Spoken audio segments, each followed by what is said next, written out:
Hello everybody, welcome to Awesome Rusty Bucket. Subscribe to the channel if you have not already and drop a like on this video. It will help the video do much better in the YouTube algorithm, so the like is much appreciated. And if you're, again, new here and you haven't really subscribed yet, that would be a great time. We're finally in round 2. Denver versus Phoenix was played last night, and man, it was not really the competitive matchup that a lot of people hyped it up to be, and frankly, it has shaken any level of faith I had in the Phoenix Suns to begin with. Now, I have expressed tons of doubts about them before, so I'm not presenting this as though I was a big believer and now I'm not.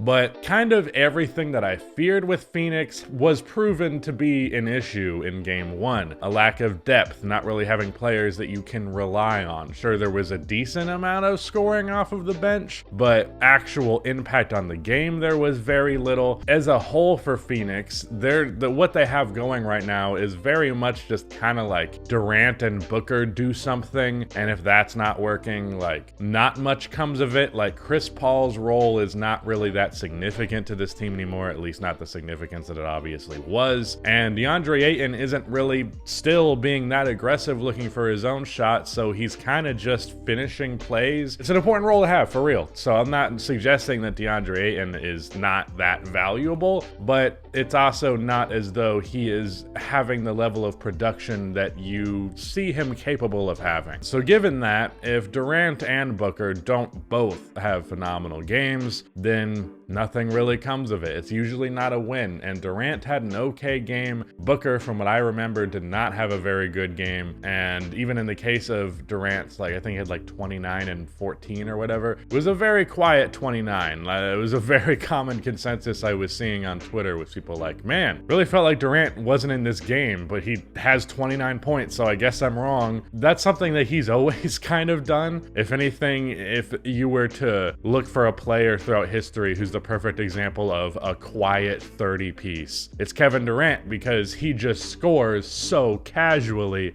and so effortlessly that it doesn't even really feel like the points are racking up to the degree that they are. With that though, the fact that his impact wasn't really felt that much, obviously he got the stats, but that's something that's been concerning to me throughout the Clippers series. Was Devin Booker was absolutely on a heater. He was losing his freaking mind in that first round series, at well over 30 points per game in that one, multiple 40 pieces. Very, very good series from Devin Booker. Kevin Durant was kind of quiet in that one, and it's something we've seen with Durant before, and I feel like if they're gonna win this series, we can't be saying that Kevin Durant had a quiet 29 or whatever. He needs to really make his presence felt, and it wasn't. This isn't necessarily even a criticism of the Phoenix Suns, how I feel about them right now. I mean, it technically is, but like, I'm not knocking them for these issues, because ultimately I think that the Phoenix Suns next year, once they have an offseason where they sign 1, 2, maybe 3 players who can really be key contributors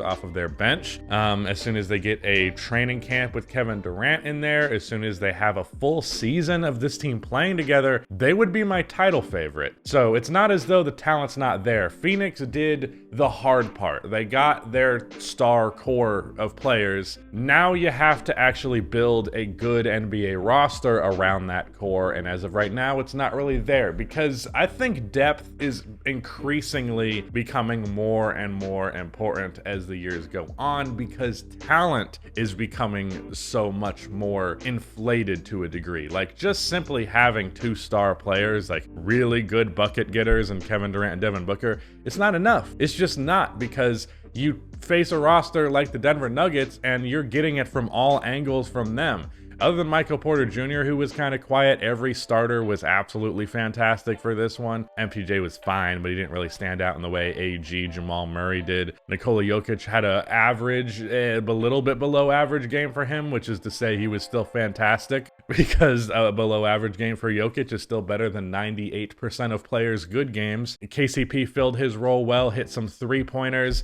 and off of the bench, Bruce Brown was cool. They don't necessarily have some amazing bench either. either, but their starters are all great and they all work seamlessly together and have the continuity of having played together all year. Not to mention Jamal Murray and Nikola Jokic and even Michael Porter Jr. all having a lot of chemistry with him, and Aaron Gordon having a lot of chemistry with Jokic. The actual core of Gordon, Jamal, MPJ, and Jokic have not played together a crazy amount historically, but they've played enough this year, and there's a big difference between that and what was going into this series, 13 games for the Phoenix Suns. And they also, of course, had that struggle in the first round where they almost lost a game to the Clippers without Kawhi or Paul George, which, as far as I'm concerned, it was completely inexcusable for that not to be a 25-point blowout if you're supposedly a real contender, because the Clippers without Kawhi and Paul George, as much as Russ did put in his effort,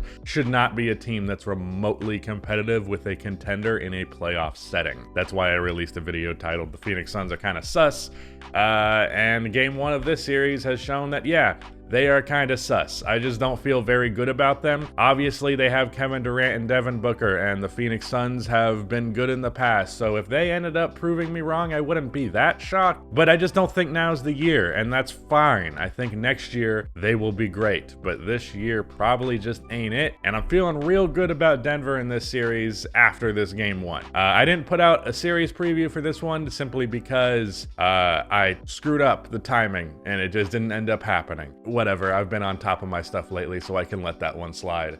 But my official prediction for the series would have been Denver in 6. I'm still gonna stick with that prediction, but a lot of what I expected did come to fruition in this one.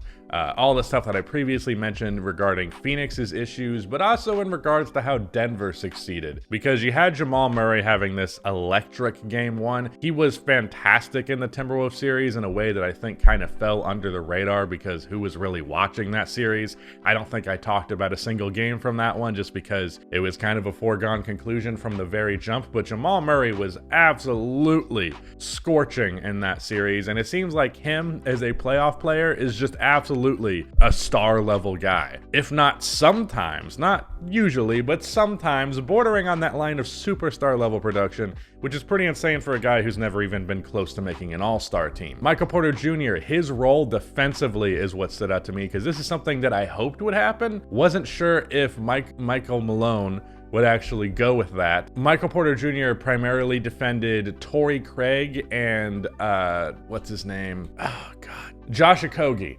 Defended those guys who are not necessarily the biggest shooting threat. I realize that Torrey Craig has been hitting his threes. He hit him in the Clippers series, but still not necessarily the most trustworthy shooter in the world. And MPJ was defending those guys and then trying to bring help defense off of them. I was curious as to whether or not he would potentially get the Kevin Durant matchup. Obviously, Aaron Gordon makes the most sense, which is why I ultimately expected it to be that. But MPJ does have a huge height and length advantage that Aaron does not, but Aaron also has a huge actually being a really good defender advantage. So that's why he's getting that matchup. But allowing MPJ to not have to necessarily worry about defending some huge threat offensively and then just letting him use his length to bother the offense, I think that's the perfect role for him. And it really allowed them to not make things easy for Phoenix. Something that was talked about a ton in this series, like going into it, was the idea of the Suns just absolutely cooking Nikola Jokic in the pick and roll. And I went back and watched through the highlights. Obviously the highlights don't eclipse every bucket in the game, but I remembered it not really happening when I watched the game, and looking through the highlights,